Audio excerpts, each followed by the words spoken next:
Now turns to Part 3. Part 3. You'll hear an interview on job application.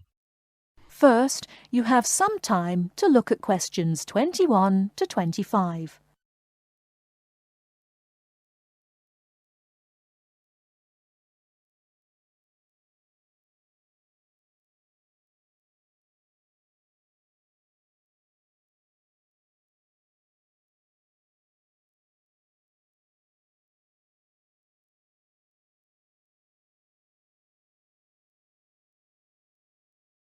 Now, listen carefully and answer questions 21 to 25.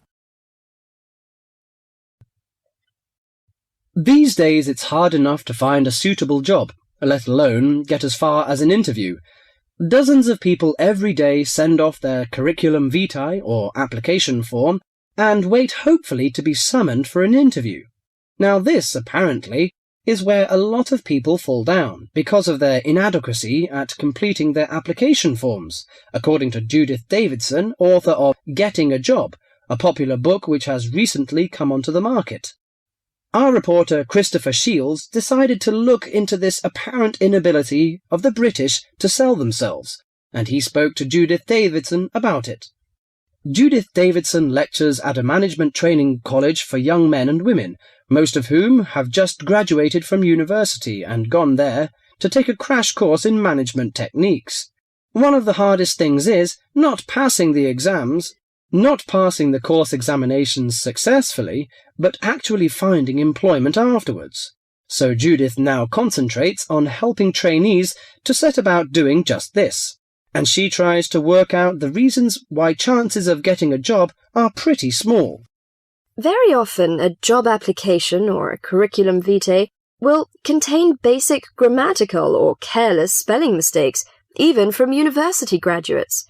Then those that do get as far as an interview become inarticulate or clumsy when they try to talk about themselves. It doesn't matter how highly qualified or brilliant you may be, if you come across as tongue-tied and gauche, your chances are quite slim. What are other problems of the application forms? Some letters are dirty and untidily written, with finger marks all over them and ink blots or even coffee stains. Others arrive on lined or flowered or sometimes scented paper, none of which is likely to make a good impression on the average business-like boss. Many people are unable to make that initial impact with an employer. In fact, it needs techniques to send an application which will stand out from the rest and persuade the employer you're the right one for the job. This prompted an enterprising young man called Mark Ashworth, a recruitment consultant himself, to start writing job applications for other people for a fee.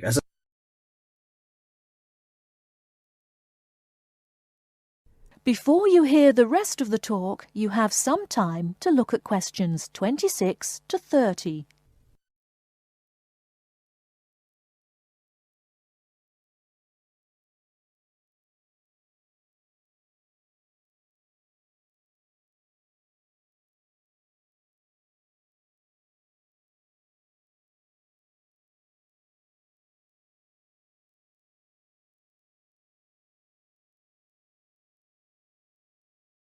Now listen and answer questions 26 to 30. He told me he got the idea in America, where it's already big business, and in the last few months alone he's written over 35 CVs. He feels that 80% of job applications received by personnel managers are inadequate in some way. Well, yes, many people simply can't cope with grammar and spelling and don't know what to put in or leave out. Sometimes people condense their work experience so much that a future employer doesn't know enough about him. Then, on the other hand, some people go too far the other way. To give you an example, one CV I once received in my recruiting role was getting on for 30 pages long. Mark has an initial interview with all his clients in which he tries to make them think about their motivation. He can often exploit these experiences in the CV he writes for them and shows that they have been valuable preparation for the job now sought. He also believes that well-prepared job history and a good letter of application are absolutely essential. Among the most important aspects of applications are spelling, correct grammar, content, and layout. A new boss will probably also be impressed with a good reference or a letter of commendation written by a former employer.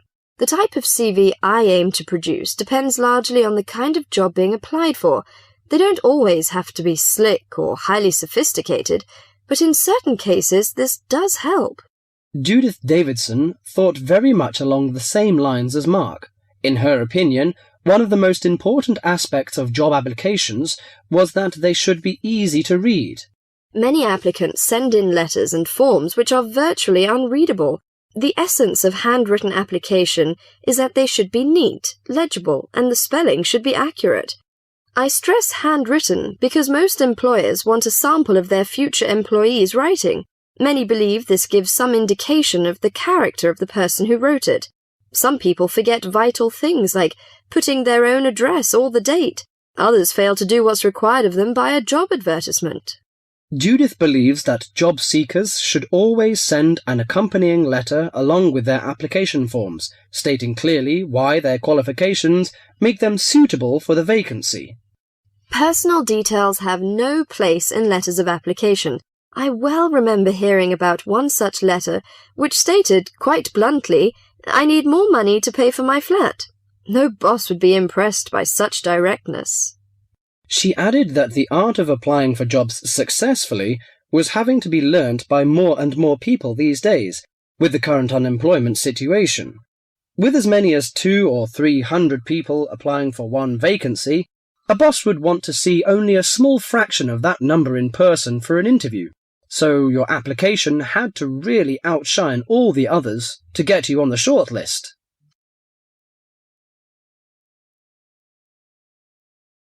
That is the end of part 3.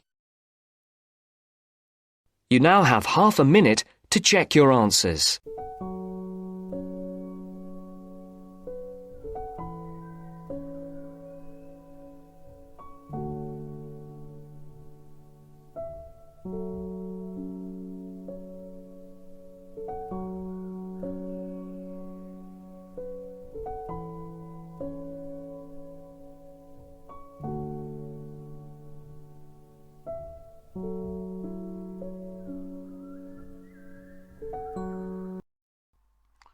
Hi, this is IELTS Bob. I would very much appreciate it if you could like, subscribe and share this video, as this will enable me to help more IELTS students reach their IELTS goals. Very much appreciated. Thank you.